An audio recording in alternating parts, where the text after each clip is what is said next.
أعوذ بالله من الشيطان الرجيم. بسم الله الرحمن الرحيم. وإذا قرأت القرآن جعلنا بينك وبين الذين لا يؤمنون بالآخرة حجابا مستورا وجعلنا على قلوبهم أكنة أن يفقهوه وفي آذانهم وقرا وإذا ذكرت ربك في القرآن وحده ولوا على أدبارهم نفورا. صدق اللہ العظیم. حمد و ثناء رب کریم اور درود و سلام بر سید خیر انام کے بعد سورت بنی اسرائیل کی آیت نمبر 45 اور 46 تلاوت کی گئی ہیں، جو 15ویں پارے کے 5ویں رکوع میں ہے۔ اس سے پہلی آیتوں میں فرمایا گیا کہ زمین و آسمان اور ان کے اندر جو کچھ ہے، ہر شے اللہ تبارک و تعالیٰ کی تسبیح بیان کرتا ہے، اس کی پاکی ہر شے بیان کرتی ہے۔ اور فرمایا کہ کوئی بھی شے چھوٹی سے چھوٹی یا بڑی سے بڑی ایسی نہیں جو اس کی حمد اور اس کی تسبیح نہ کرتی ہو، لیکن تم ان کی تسبیح کو نہیں سمجھتے، کہ تمہیں وہ صلاحیت نہیں دی گئی کہ تم پتھروں کی تسبیح کو سمجھ سکو، لیکن حضور ان کی تسبیح کو سمجھتے۔ اور بے شک پروردگار عالم جل شانہ حلیم، حلم والا ہے، برداشت کرنے والا ہے، غفور ہے، بخشنے والا مہربان ہے۔ اگلی آیتوں میں فرمایا اذا قرأت القرآن، محبوب جب آپ نے قرآن پاک پڑھا تو جعلنا بینک و بین الذین لا یؤمنون بالآخرۃ، جو ایمان نہیں لائے آخرت پر، ان کے اور آپ کے درمیان ہم نے ایک خفیہ پردہ ڈال دیا۔ جب آپ قرآن پڑھیں تو کافروں کو نہ سنا جائے نہ آپ کو دیکھیں، خفیہ پردہ ہم نے ڈال دیا۔ بعض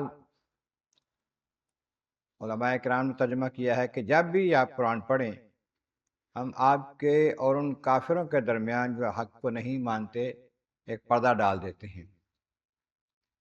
بعض مفسرین نے اس کی شان نزول اس طرح لکھا ہے کہ جب سورت لہب نازل ہوئی، تبت یدا ابی لہب، ابو لہب کے ہاتھ ٹوٹ جائیں، اس کے آخر میں آیا کہ اور اس کی بیوی جو ہے، جو گٹھڑیاں ایک آتی ہے لکڑیاں کی، اس کے گلے میں چھال، اس کھجور کی چھال کی رسی ہوگی اور وہ بھی تب تباہ ہوگی۔ تو اس نے جب سنا تو وہ بڑے غصے میں پتھر لے کر حضور کو مارنے کے لیے آئی حرم شریف۔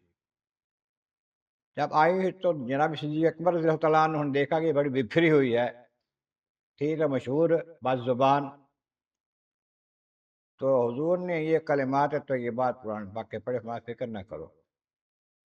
حضور کے پاس آئی ہے، حضور اس کو نظر نہیں آئے، سامنے بیٹھے تھے، وہ کہ صدیق نظر آتے، ان سے باتیں کر رہی ہے کہ کہاں ہے تمہارا آقا، میری بدخوئی کیا انہوں نے، میں ان سے بدلہ لینا ہے، پتھر ان کو مارنے کے لیے لے کے آئی ہوں۔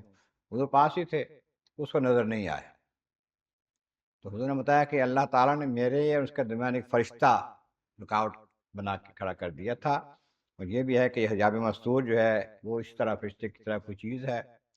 تو اب سامنے حضور بیٹھے تھے، اس کو نظر نہیں آ رہے تھے۔ کہ فرمایا وجعلنا علی قلوبہم اکنۃ، ان کے دلوں پر ہم نے ایک غلاف ڈال دیا ہے، ان یفقہوہ، کہ وہ اس کو سمجھے نا۔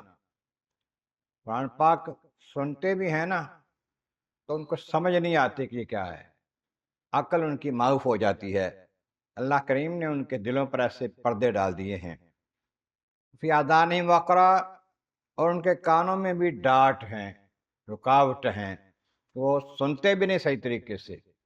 تو کہا جاتا ہے جو کلام ان کو سنایا جاتا ہے، سننے کی صلاحیت بھی ان کی نہیں ہوتی کہ وہ سن سکیں، ایسا سننا جس کو سننے پر وہ عقل فہم سے کام لے کر مان لیں۔ پھر فرمایا وَإِذَا ذَكَرْتَ رَبَّكَ فِي الْقُرْآنِ وَحْدَهُ، جب آپ قرآن پاک میں اپنے پروردگار کا، اپنے رب کا ذکر کرتے ہیں نا، اکیلے تنہا کا، وحدانیت کا، اس کی الوہیت کا ذکر کرتے، اللہ کے سوا کوئی معبود نہیں ہے، بلو ادبار نفورا، تو نفرت کرتے ہوئے پیٹھیں پھینک کے بھاگ جاتے ہیں، الٹ جاتے ہیں، چلے جاتے ہیں۔ ان کو یہ اچھا نہیں لگتی، اچھا لگتا ہے کہ یہ آپ اللہ کے ساتھ ذکر اوروں کا بھی کریں، بتوں کا بھی کریں، پھر ان کو اچھا لگتا ہے۔ جب آپ کہتے ہیں کہ کوئی معبود نہیں سوائے اللہ کے، یہ بتوں کے خلاف باتیں آپ کرتے ہیں، پھر ان کو اس سے نفرت ہوتی ہے، چلے جاتے ہیں۔ کیوں؟ بدقسمت ہیں۔ قسمت اچھی ہوگی تو ایمان لے آئیں گے۔ یہ اللہ تبارک و تعالی جل شانہ نے وضاحت فرما کے بتا دیا کہ یہ ان کا طریقہ کار کیا ہے اور کیوں ہے۔